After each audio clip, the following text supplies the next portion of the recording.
Ito ang inyong lingkod na nagbabalik upang magbigay ng mga balitang walang bias at pawang katotohanan lamang. Ito ang Bayang Pinas. Ang isyung ito ay naging usap-usapan sa buong bansa at iba't ibang social media platforms. 1.8 billion pesos na pera na galing umano sa kaban ng bayan ay tila ba nabisto na nitong si former President Rodrigo Roa Duterte na napatunayan na binulsa nga nitong si Congresswoman Castro na ito at isa pang congressman na itong si 6th District or Manila 6th District Representative na si Congressman Benny Abante. Dito nga natin makikita mga kaibigan na tunay nga talaga itong mga kongresistang ito ay sobra na ang kanilang ginagawang pangungupit at pagbubulsa at pagwawaldas dito sa pera na galing sa kaban ng bayan. Naisipin mo, 1.8 billion na pera ang nalustay lamang sa walang kwentang bagay dahil nga mga kaibigan na ito ay ginasto nila sa kanilang pansariling interest lamang.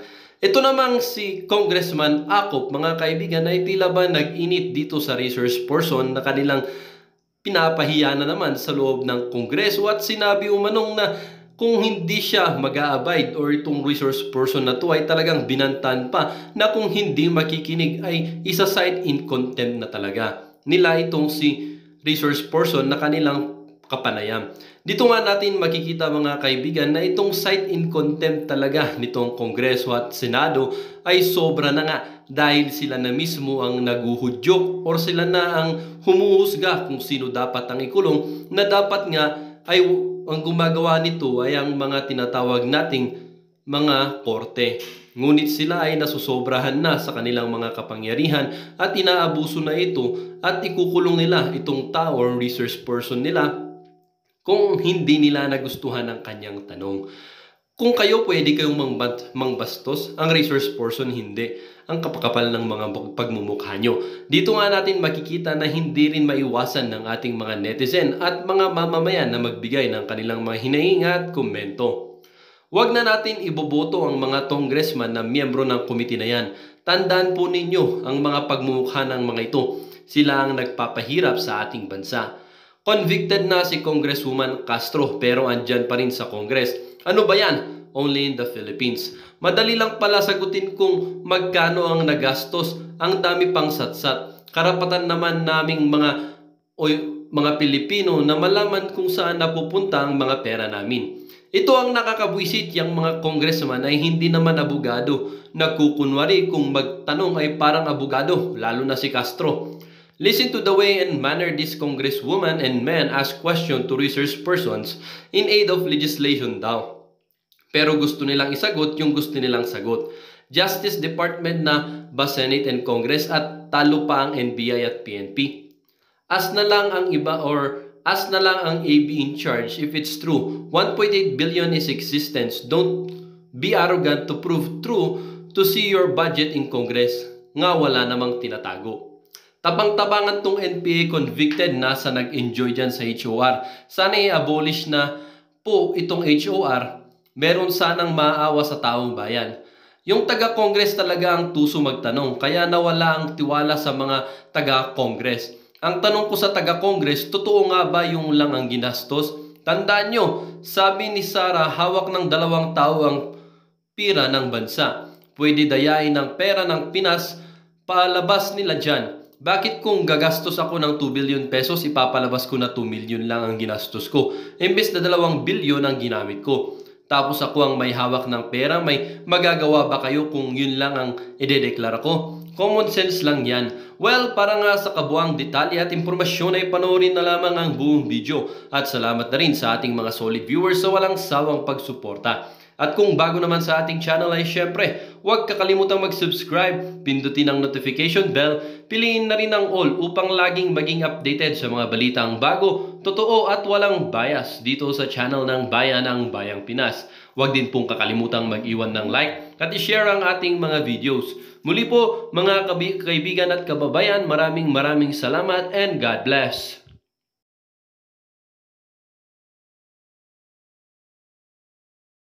How about President Marlon Rosette? Do you know the case of Pastor Quiboloy? You can read it anywhere. You can read it in the news. Your Honor. Hindi yan yung sagot na tinatanong ko. Do you know the case of, wag ako yung tanungin mo, Yes, Mr. Your- Marlon Rosete. Yes, Your Honor. Ang tanong ko, are you aware of this case ni Marlon, ni Kibuloy? Yes, Your Honor. Okay. How about Attorney Rolex Silpic? Attorney Rolex. Hindi ko mabasa. Well, Your Honor, I read about it. Yes but, or no? Are you aware po? Yes or no? Well, I read about it, so yes. Okay. But I'm not the So, lawyer. yun lang po. I don't even know. So hindi ko po tinatanong kung kayo po yung lawyer. Tinatanong ko lang po. Okay. So ito po yung fact, no? It's the motherfucking Eagle Double G. Chair. How about President Marlon Rosette? Do you know the case of Pastor Kibuloy? You can read it anywhere. You can read it in the news. Your Honor. Hindi yan yung sagot na tinatanong ko. Do you know the case of, wag ako yung tanungin mo, Yes, Mr. Your- Marlon Rosete. Yes, Your Honor. Ang tanong ko, are you aware of this case ni Marlon, ni Kibuloy? Yes, Your Honor. Okay. How about Attorney Rolex Silpic? Attorney Rolex. Hindi ko mabasa. Well, Your Honor, I read about it. Yes but, or no? Are you aware po? Yes or no? Well, I read about it, so yes. Okay. But I'm not the So, lawyer. yun lang po. I don't even know. So hindi ko po tinatanong kung kayo po yung lawyer. Tinatanong ko lang po. Okay. So ito po yung fact, no? So the string of Council ng SMNI regarding this program at saka yung mga statements ng dalawang anchor persons, but unfortunately they were not in a position to answer our questions. So nandito na po yung dalawang anchor person. Tanungin ko po kayo, sino po yung nagsabi na merong 1.8 billion pesos na ginastos ang Kongreso para sa traveling expenses, Mr. Chair? May I request the honorable committee members and the chairman to allow me to answer about the Yes. question. Ako po yung nagsabi sa forma ng pagtatanong mula po sa dalawang pinanggalingang impormasyon na pumasok po sa amin, particularly sa akin. And hindi po yung buong Kongreso ang tinutumbok ng pagtatanong na yon, kung hindi ang Office of the Speaker ni Speaker Martin Romualdez. So to give context to that, ini-interview po namin si former Presidential Anti-Corruption Commission Chairperson Greco Belica tungkol po sa 1.1 billion na allegations sa travel expenses ni Secretary Loizaga ng DENR. Live via Zoom siya. And then pumasok po yung unang impormasyon. Yung isang impormasyon ay unlisted number sa cellphone ko. Yung isa po ay kilala ko na source. At dati ko na po siyang nakakausap nung ako po ay nasa National Operations Command ng NPA. So matagal ko na siyang kilala at nagbibigay siya ng mga impormasyon noon nung ako ay aktibo pa sa NPA. So nagtutugma yung kanilang pagtatanong. Eric kindly ask the resource persons, former Secretary Greco Belica, kung totoo ba na may 1.8 billion na umabot na expenses si Speaker Martin Romualdez from the travel.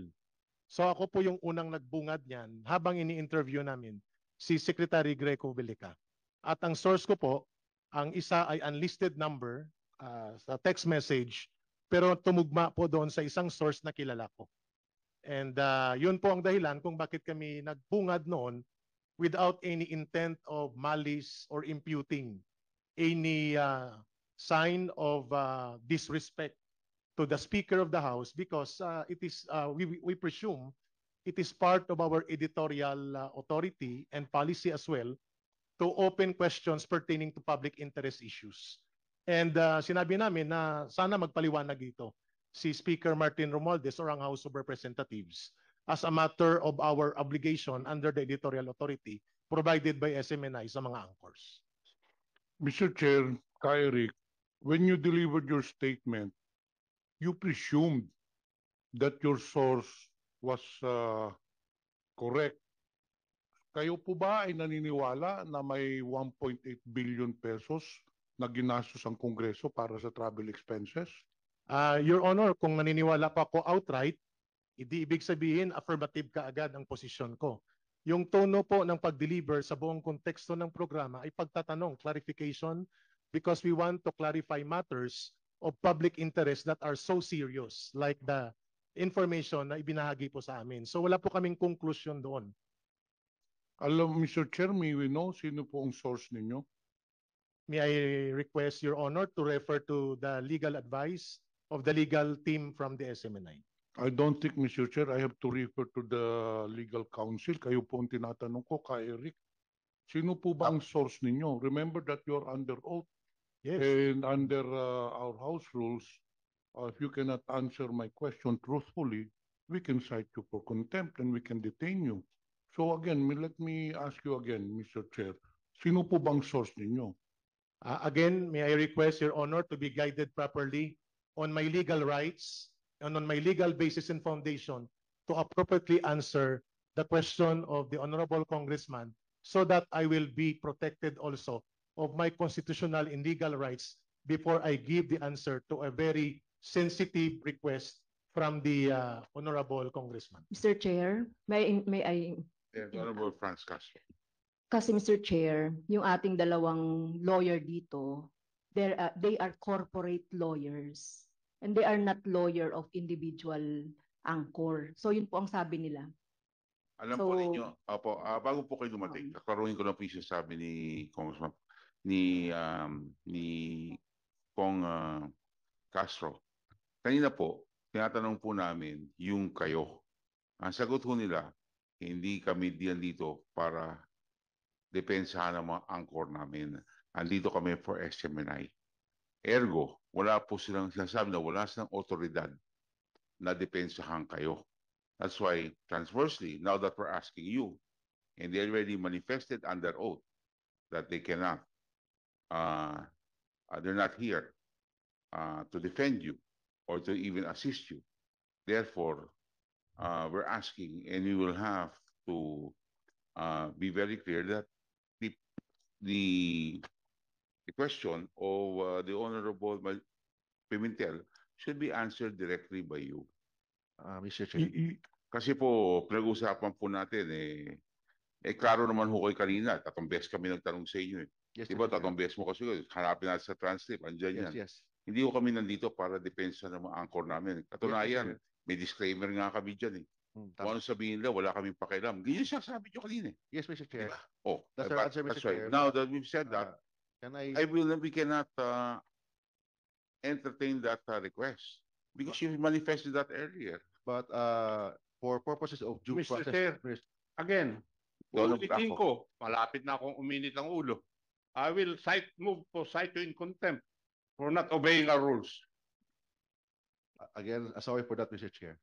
Kami nga tahimik na tahimik dito. Inaantay namin yung permission ng chairman. Oo. Ikaw naman, resource person dito. Daldal ka ng daldal. Thank you, the Honorable. I'd like to apologize Apo. for that, Mr. Chair. Yes. So now, please answer the question of the Honorable Pimentel. Mr. Chair, again, may I ask ka Eric, sino po bang source ninyo dito sa sinasabi ninyong gumastos ang Kongreso ng 1.8 billion pesos para sa traveling expenses? Your Honor, if I may respectfully be allowed to request the honorable body, this committee, since the question, I think, borders to my right about the protection of my source, as well as to my constitutional right, may I humbly request the committee, are my constitutional rights suspended in this committee hearing? Because it is my right, I believe, to have a legal advice on sensitive matters that require for me to be protected by my constitutional right. So, without offense meant to the honorable members of this committee, may I be allowed to exercise the constitutional right for me to have a counsel to properly advise me on legally sensitive question which I believe may deem into the encroachment of my fundamental constitutional guarantee of rights in the Constitution. Mr. Chair, Is yes, the Honorable Akop is recognized. uh, the we as a body or individually are not suppressing the rights of Mr. Celis. We're just asking him a question. If he wants to answer so, he answers. If not, he tells us the reason why he will not be able to answer. Di po ba? Hindi naman namin sinusuppress yung right mo rito eh. We're not. We're just asking you a question. Now, if you prefer to answer it, do so. If not, then you say so. Why not? Thank you, Mr. Chair. And also, it's not infringing, it is not an incriminatory, di ba? It's not incriminatory, therefore you cannot cite the right to self-incrimination. Mr. Chair, aside from this and more than that, we are not conducting hearing under a court of law. We're conducting hearing in Congress. And I'm not very sure if you are entitled to a legal counsel. Hindi naman to kaso itong inaatupag natin. This is an inquiry in aid of legislation. And it's a simple question because what we are trying to determine here, Mr. Chair, iko yung sinabi ho ninyo, totoo ba yun o hindi? Based on the privileged speech of Congressman J.J. Romualdez, J.J. Suarez, we would like to know, kasi baka naman tainted itong source mo, whether this was politically motivated. In fact, hindi ko nga alam kung bakit na pinalabasin yung 1.8 billion pesos yung traveling expenses ni Speaker, when in fact, for your enlightenment, Yusek Lorraine and Ka Eric, Mr. Chair, andito po yung finance officer natin. Nandito po din kanina si Secretary General Velasco para madinigo lang ninyo to Mr. Bobby Maling. Magkano ang ginastos ng Kongreso at ni Speaker for this year para sa traveling expenses? Para madinig po ni Ka Eric at saka ni Lorraine. With your permission, Mr. Chair, for the Office of the Speaker, the total expenses for the travel is 4.3 million, more or less, Mr. Chair. And for the other expenses, for the other official expenses, it's 35.2 million, Mr. Okay. Mr. Chair. Chair, Mr. Chair. it is very clear po, no, Ka Eric and Lorraine. Ang ginastos lang po ni Speaker Romualdez was 4.3 million pesos from January to October. Ang Kongreso was 35 million. So ang kabuuan po ng gastos ng Kongreso, including yung travel ni Speaker, was only 39 million pesos. Pero yung sa show ninyo, ang sinabi nyo kay Speaker lang ang binanggit ninyo, hindi yung sa Kongreso. So actually, it was only 4.3 million pesos. Napakalayo naman po doon sa sinabi nyo na 1.8 billion pesos. Hindi po kaya na ginagamit ninyo ang SMNI for a smear campaign? Because in the recent months, ilang mga shows, ilang mga programa ng SMNI was directed to malign, to attack Congress as an institution. Kaya po tanong ko, baka naman yung programa ninyo ginagamit na rin yan para atakihin ang Kongreso. Kaya we need to know yung source ninyo. Because if not, baka naman gawa-gawa lang ninyo na yung sinasabi nyong source, wala naman kayong source. Kaya ang gusto naming malaman, kung ito ba ay gagawa-gawa ninyo or according to you, there's a source. Because we want also to know whether SMNI is liable for the violation of Section 4 of your franchise. Sinasabi kanina ni Attorney Tolentino, meron silang disclaimer. But on the other hand, there is a conflict. But on the other hand, may disclaimer nga sila na wala daw silang pakialam so kung anong sabihin ng mga anchor persons. However, he said that your talents of SMNI paid by SMNI. So meaning you're under control of SMNI. So that disclaimer does not apply. Mag-a-apply lang siguro yung disclaimer if you're a black timer. But according to SMNI officials, you are talents of SFNI. So directly, you are under their management and supervision. Kaya dapat, Mr. Chair, malaman natin yung source. O baka naman guni-guni lang ni Ka Eric yung source na yun. You have two sources, you said. Yung unang source, taga saan ba? Or from where? From media ba? From Congress? Mr. Chair, may I please say something first, Mr. Chair? Could I? The question is directed to Ka Eric. So can you please reply? Yes, Ka Mr. Eric? Chair, I'm directing the question to Ka Eric because he said earlier, I asked both of them, sabi niya siya nagsalita nung sa 1.8 billion pesos. Gusto natin ma-certain, yung sinasabi niya may dalawang source siya. Eh, saan nga nanggaling yung source, Mr. Chair? Until now, napakasimpleng tanong po ito, this is not self-incriminating because we are not under the court of law. This is only an inquiry in aid of legislation. Kung natatakot po kayong kakasuhan, ano naman ikakaso sa inyo? Isasabihin lang naman ninyong source. Unless sabi ko nga, wala talagang source. May I be allowed to reply to the question, Mr. Chairman, please, and to the Honorable Congressman.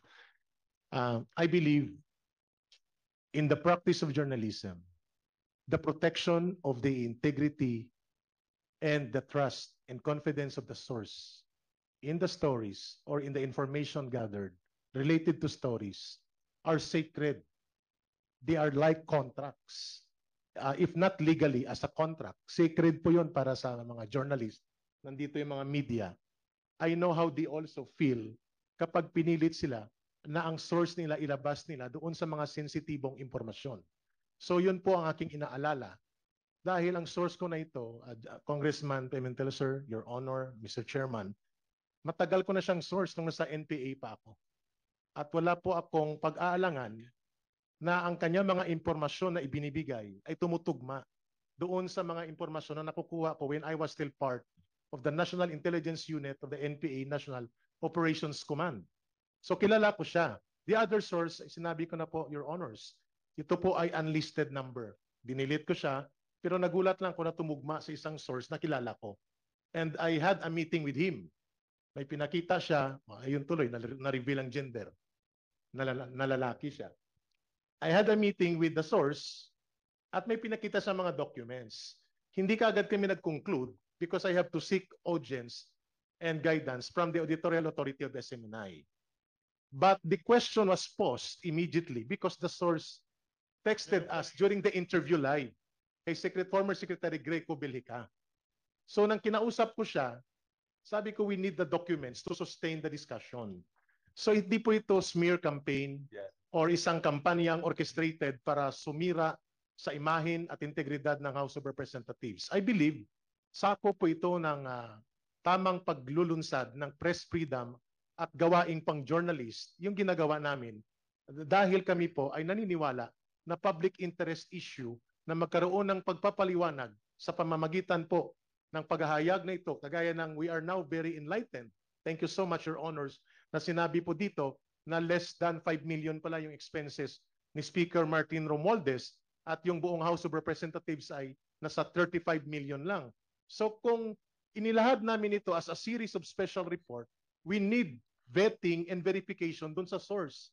Hindi ko po siya pwedeng ma-reveal because pag na-reveal siya, there were a lot of information na naibigay niya noon sa amin nung nasa NPA ako na pinagkatiwala niya sa akin dahil kami ay may mabuting relasyon tungkol sa secrecy of information. So kaya po ako humihingi ng pag-unawa ng body na ito na kapag ito po siya ay ma-reveal, eh baka maraming makakalkal na mga impormasyon na hindi na Mr. kailangan Chair, po. sinasabi kanina ni Ka Eric na tumutugma. Kanina pa he's right, saying the word how many times yung tumutugma. Sa tingin ba ninyo tumutugma yung 1.8 billion pesos doon sa 4.3 million pesos na it is on record, it is a public document, we can release that to the public. Napakalayo naman. Ba't ka magsasabi na tumutugma? Eh wala namang pagtutugma yung 1.8 billion pesos to 4.3. It's a simple arithmetic. Napakalayo naman po. And then you said earlier, Mr. Chair, si Ka Eric, sabi niya na binibet yung source. In this case, very clear, you did not bet your source. Paano naman yung sasabihin mong 1.8 to ano? Kung nagtanong lang kayo dito sa Kongreso, magkano ano, eh mas lalong tutugma doon ano, pero yung sinasabi mo yun, walang pagtutugma yun. That's way 1.8 billion pesos compared to 4.3 million pesos. Your Honor, if I may... Tsaka alam ko, Mr. Chair, kaya tinatanong namin ang source mo, baka naman politically motivated yan. Baka naman yung source mo ay isang politiko na gusto lang manira. As you have said, kailangan i-vet, but very clear, it was not vetted yung source mo. Paano tiging 1.8 billion pesos ang 4.3 million pesos? Sir, if I may... Ato tatanong ko sa iyo, Mr. Chair, you are part of media. Hindi kaya nasunog ka doon sa impormasyon na binigay sa iyo? Sir, may I reply? Yes, please? you may now reply. Thank you, sir. Baka na, with due respect kay Congressman Pimentel, hindi ko po sinasabi na tumutugma doon sa data na inirelease ng Finance Committee. Tumutugma yung source ko doon sa nag-text. Kahit i-review po natin yung record, naka-record po naman tayo lahat. Tumutugma, kaya ko binigyan ng pagkakataon na bigyan ng atensyon, Congressman Pimentel, sir, Your Honor. Tumutugma yung unang text doon sa ibinigay na information din ng source. Yeah, I know.